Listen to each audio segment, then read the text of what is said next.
Bonjour, c'est CryptoFab. Alors aujourd'hui, j'aimerais vous montrer ma stratégie sur les Layer 2 Ethereum.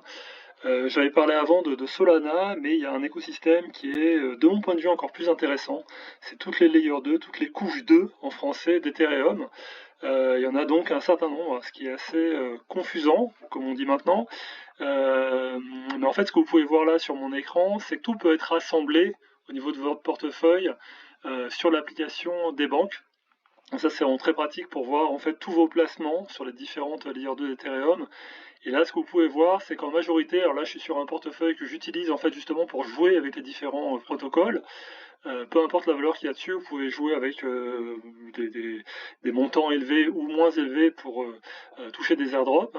Et là, vous voyez qu'en fait, je répartis mon capital à la fois sur Base, qui est donc la layer 2 d'Ethereum construite par Coinbase, Linea, Arbitrum, très connu. Donc Linea, c'est Consensus derrière. Arbitrum, ça fait un moment que ça a été lancé, et là, le token existe déjà. Il y a déjà eu un airdrop l'année dernière. Polygon, la sidechain. Scroll, qui n'a pas encore lancé de jetons, donc il y a potentiellement un jeton possible, comme sur Linea. Phantom, qui a déjà son jeton, évidemment, qui n'est pas une Layer 2, mais qui est une EVM, Ethereum Virtual Machine Compatible Blockchain. Zorak aussi très intéressante, qui n'a pas encore lancé son jeton, donc là je mets très peu, mais potentiellement ça pourrait rapporter quand même. Manta, qui a déjà son jeton. Polygon ZK EVM, qui n'a pas encore fait d'airdrop, donc là aussi ça peut être intéressant. Là j'ai mis très très peu pour l'instant, mais je joue de temps en temps avec, mais c'est pas hyper intéressant au niveau des protocoles. Et Arbitrum Nova, qui est une extension d'Arbitrum qui pourrait aussi déclencher un airdrop à un moment donné. Bon, ce que vous pouvez voir, c'est qu'actuellement, je joue surtout sur Base. Et pourquoi je joue sur Base? Parce qu'en fait, je trouve qu'on parle vraiment trop de Linea ou de Scroll, etc. Donc bon, je joue aussi un petit peu avec Linea parce qu'il y a ce système de points qui pourrait faire à la fin très probablement un airdrop, mais du coup, il sera partagé entre beaucoup de portefeuilles. Et par contre, on parle beaucoup moins de Base. Je pense que c'est lié au fait qu'ils n'ont pas mis en place en fait de système de points, etc.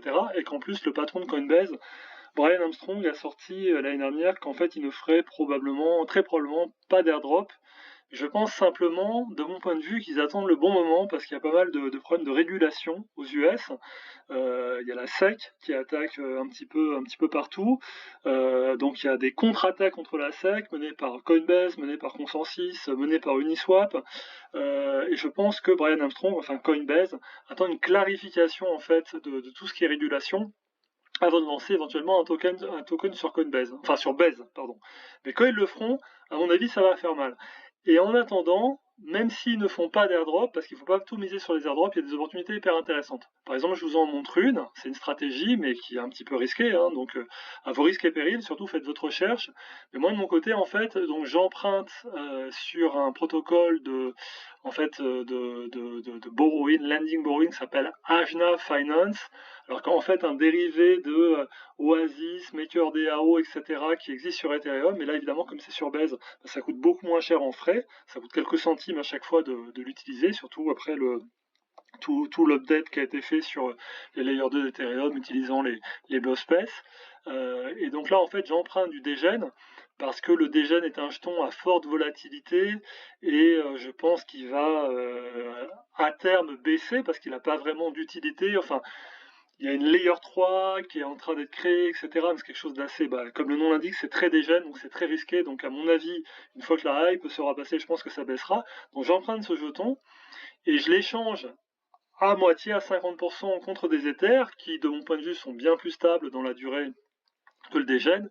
Et je place ça en fait sur un pool de liquidité, sur le DEX, le Decentralized Exchange Aerodrome Finance. Donc je vous explique un petit peu ce que je fais. Donc là, vous voyez qu'en fait, j'emprunte du dégène contre de l'USDC, donc sur le protocole AJNA. Ça, je vous invite vraiment à regarder dans le détail si vous voulez comprendre comment ça fonctionne, et aussi à aller regarder plus d'infos en fait sur ce protocole pour être sûr que ça vous convient au niveau du risque. Et ensuite, donc, je place en fait la moitié de ces dégènes que j'ai transformés, que j'ai convertis en Ether, contre des dégènes sur un pool de liquidité. Et moi, de mon côté, j'ai pris le pool de liquidité avec les taux d'intérêt les plus élevés à l'année. Donc là, vous pouvez voir qu'il y a plus de 1500% de taux d'intérêt à l'année, donc c'est évidemment énorme, mais c'est sur une fourchette de prix qui est très resserrée, donc ça sous-entend qu'en fait, l'Ether ne va pas trop varier contre le dégène ou que le dégène ne va pas trop varier contre l'Ether. Donc évidemment, ça va être valable que dans une certaine fourchette de temps. Et en plus de ça, on peut staker ces liquidités pour toucher le token Aero. Donc bon, j'ai commencé aujourd'hui. Donc chaque jour, je découvre des nouveaux pools de liquidités. Celui-là, je l'ai placé aujourd'hui. Donc j'ai placé donc ce que j'avais emprunté sur Ajna sur ce pool de liquidités. Et comme vous pouvez voir, ça produit des intérêts dès aujourd'hui. Donc là, je l'ai placé en fin de matinée. Bon, j'ai pas placé une grosse somme, j'ai placé un peu moins de 800 $, mais ça a déjà produit 9 $ sur les quelques heures qui sont écoulées. Donc évidemment, si ça sort de la fourchette qui a été indiquée, que j'ai indiquée en fait entre l'Ether et le dégène, bah, ça s'arrêtera de produire. Mais je pense qu'il y a une certaine corrélation en réalité entre les deux. C'est-à-dire que quand l'Ether monte, en réalité le dégène se maintient par rapport à l'Ether. Quand l'Ether baisse, et ben le dégène baisse, mais il peut baisser plus rapidement que l'Ether. C'est ça le risque. Mais après, s'il baisse plus rapidement que l'Ether, en fait, moi, ça me permettra de rembourser plus que ce que j'ai emprunté en dégène.